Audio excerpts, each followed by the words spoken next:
parlez de 3 niveaux. Il y a les exécuteurs, les finisseurs et les nettoyeurs. Avant d'aborder les 13 points, si vous deviez simplement citer les différences entre les 3 niveaux, quelles sont-elles? Vous savez, l'exécuteur est quelqu'un qui est bon dans ce qu'il fait. D'accord? Vous lui donnez un travail à faire. Il fait ce travail. Ses résultats sont visibles. Il n'y a rien d'incroyable. Il n'y a rien d'exceptionnel. C'est convenable. Maintenant, les finisseurs sont des individus qui vous apporteront des résultats exceptionnels tant que vous leur donnez un plan de match et qu'ils n'ont pas trop de variables à gérer. Ok? Et puis, il y a les nettoyeurs. Les nettoyeurs vont chercher les meilleurs résultats encore et encore. Mais voici la clé. Ils s'élèvent à tout ce qui se trouve autour d'eux. Un nettoyeur va élever le niveau de ses coéquipiers. Et il ira chercher ce qui se fait de mieux de nombreuses fois. Pas qu'une fois, pas qu'une seule fois.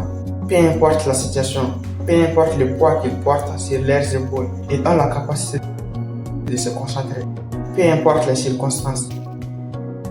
Et tu sais, quand on parle de sport, ok, on parle des gars qui doivent faire face à des blessures, qui ont aussi des problèmes personnels. Ce sont des êtres humains comme tout le monde. Mais les nettoyeurs ne ramènent jamais ces problèmes au travail. Ils ne les ramènent jamais au travail. Une fois qu'ils amènent les pieds sur un terrain de football américain, un terrain de baseball, un terrain de foot, un terrain de basket, on n'a aucune incidence sur lui. Aucune incidence.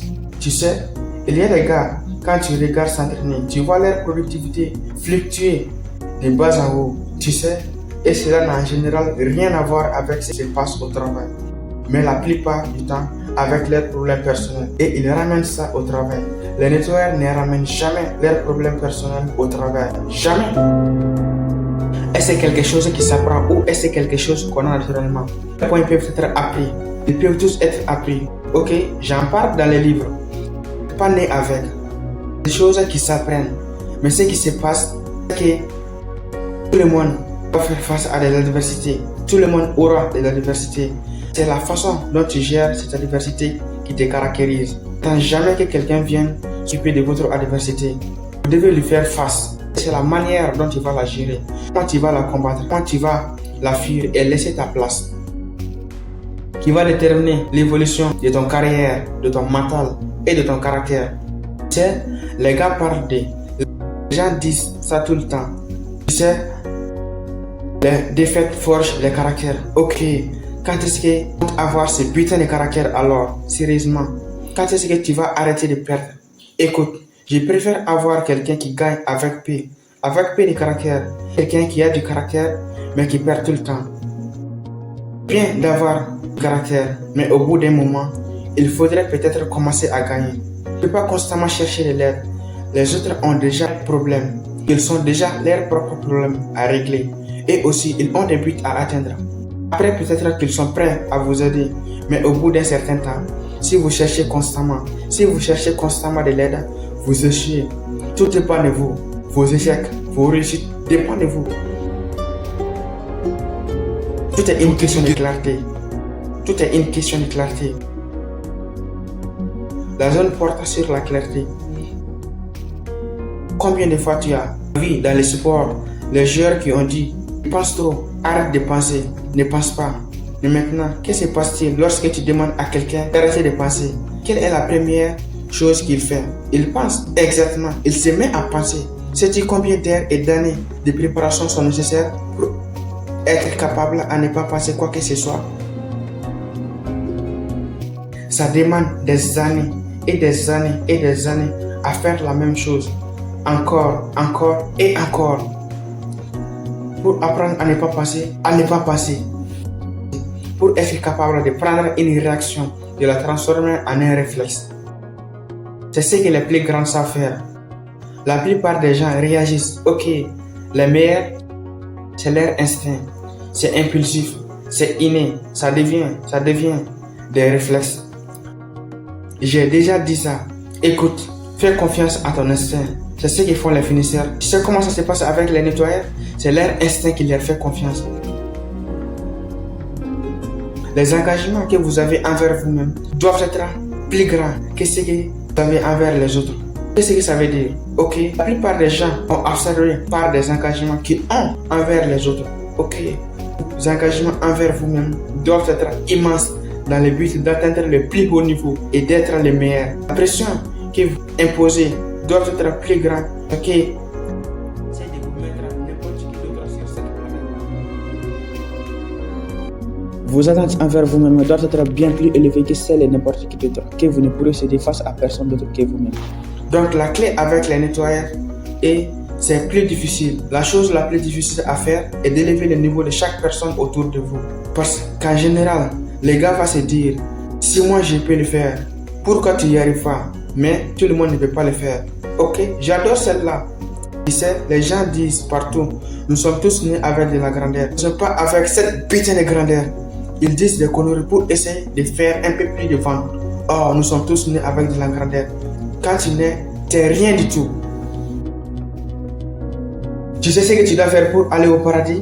Tu dois batailler et en crever pour mériter ce putain de paradis.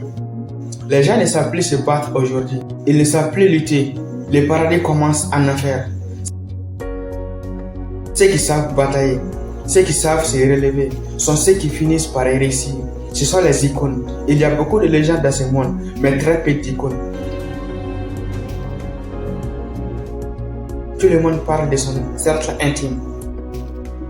Ok, les plus grands ont un cercle intime si petit, qui est si petit. Ce que les plus grands font, sais-tu qui devient ton meilleur ami? La distance. La distance devient ta meilleure amie. La distance par rapport à la concurrence, ok? La distance par rapport aux autres. La distance par rapport à la famille. La distance par rapport à leurs amis. D'accord? Par rapport à toutes ces personnes qui traînent ensemble, ok? Aujourd'hui, idolâtrons les individus. Tout le monde essaie d'intégrer un groupe. Quand tu grandis, tu sais, je vais faire partie de ce groupe.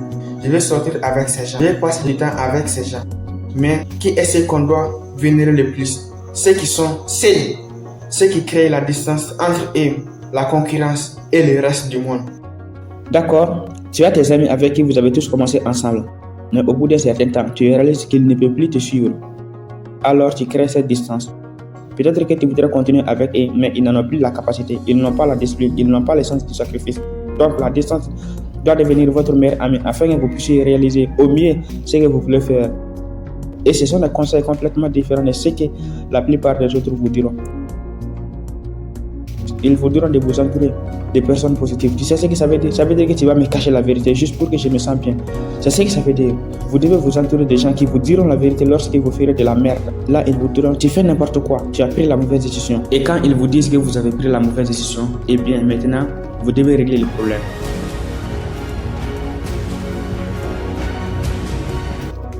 On a tous déjà échoué. Tout le monde a déjà échoué à quelque chose. Mais c'est un échec seulement si vous décidez que ça n'est qu'un.